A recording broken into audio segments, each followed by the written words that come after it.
માનવતા charitable trust હંમેશા લોકોની સાથે રહે છે. પરિવારથી વિખરેલા હોય કે રોડ ઉપર ભીખ માંગતો હોય કે કાગળ મીણતો હોય, તેના પડખે ઊભી રહે છે, અનનોન હોય કે ન અનનોન હોય. તો આજે એક પરિવાર પેટલાદના હતા, મહારાજથી ઓળખાતા હતા. લગભગ આણંદની અંદર સાયકલ લઈને આવ્યા હતા, મને યાદ છે. અને આણંદની જુમ્મા મસ્જિદ પાસે કેરાવાળા ઘણા વર્ષોથી એમની દેખતાર રાખતા હતા અને ઘણા ટાઈમ એમના વાડાડી પણ કર્યા હતા. પણ આજે એક એવી કહાની છે કે હું તમને કદાચ કહીશ, તમને એવું લાગશે કે આ સાચી હોય કે નહીં. તો જુમ્મા મસ્જિદની બહાર બેસે, એમનું નામ મહારાજ ને મહારાજથી ઓળખાય. મસ્જિદમાંથી નીકળનારા લોકો 5 રૂપિયા, 10 રૂપિયા કે 20 રૂપિયા કે 50 રૂપિયા આલે. આજે લગભગ 1.5 મહિનો કે 2 વર્ષ કે જ્યારથી બેસતા તારથી લઈને અત્યાર સુધીની અંદર એમણે જમા કરેલા પૈસા કેરાવાળા હાજી, જે જુમ્મા મસ્જિદની બહાર એમની બખાર છે, પોતાનો કેરાના વેપારી છે. તો એમના મોઢાથી આપણે સાંભળીએ કે શું હકીકત હતી. શું કહેશો કાકા?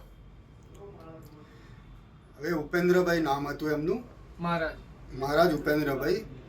અમુક વખતે એમની પાસે પૈસા ભેગા થયા તો કોઈ બીજા વ્યક્તિઓ કાઢી ગયા, તો પછી એમણે એમ કહ્યું મને મારા પૈસા તમે રાખશો? મેં હું રાખીશ. પછી એમણે મને પૈસા આપવાનું શરૂ કર્યું, જે પણ એમની પાસે જમા થાય 200, 500, 100, 200 એવા. પછી મેં એને એક નોટમાં ડાયરીમાં લખી રાખતો હતો.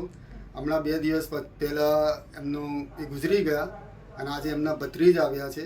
તેમને બોલાવીને હું એ પૈસા એમને આજે મેં પરત આપ્યા છે. એમના કાકાના પૈસા એમને પરત આપ્યા છે. એટલે કાકાની અંદર લખી રાખતા હતા કે આજે 200 આલ્યા કે આજે 500 આલ્યા. તો આજે ટોટલ એમનો હિસાબ માર્યો તો 33,000 કેટલા છે ટોટલ? 33,400 રૂપિયા એમના નીકળ્યા છે. અને એક માણસાઈ આજે જુઓ, રમજાન મહિનો છે અને મુસ્લિમ સમાજની અંદર આવા બધા હોય છે કે ખરેખરમાં લોકો નહીં કહેતા કે મુસ્લિમ તો આમ હોય, મુસ્લિમ તેમ હોય. આજે ખરેખરમાં મુસ્લિમ ભાઈ એક એવા છે કે 33,400 રૂપિયા સાચવ્યા અને સાચી અને એમના પરિવારવાળા જે એમનો ભત્રીજો છે બ્રિજેશભાઈ પેટલાદના રહેવાસી છે, લીંબાકુઈમાં રહે છે. મને એટલી ખાર છે લેકિન ધોરીકુઈમાં રહે છે અને એમને કાકા એમની સાથે છે.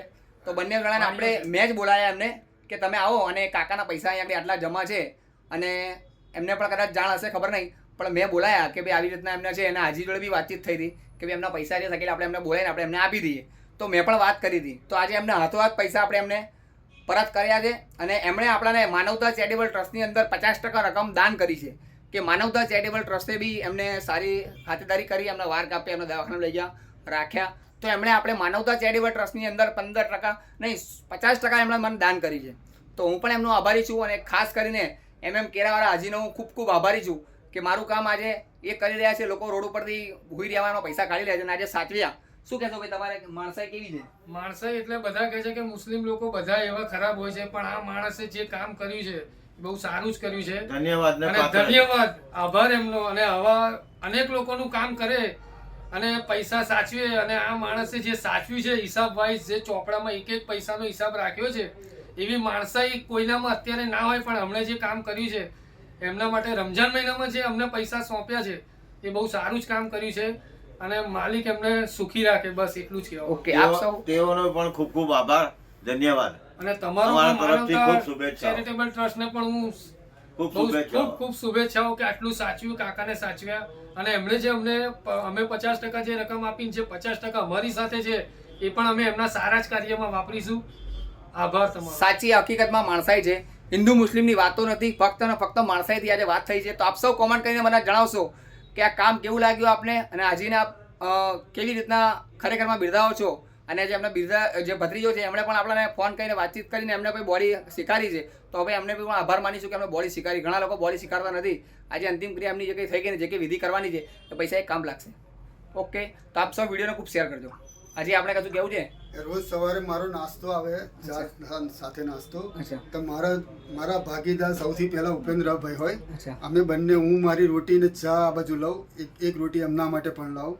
છેલ્લા દિવસ સુધી એમને મેં સેવા કરી છે એમની, રોજ સવારે. બસ હવે રોટી કોણ ખાશે?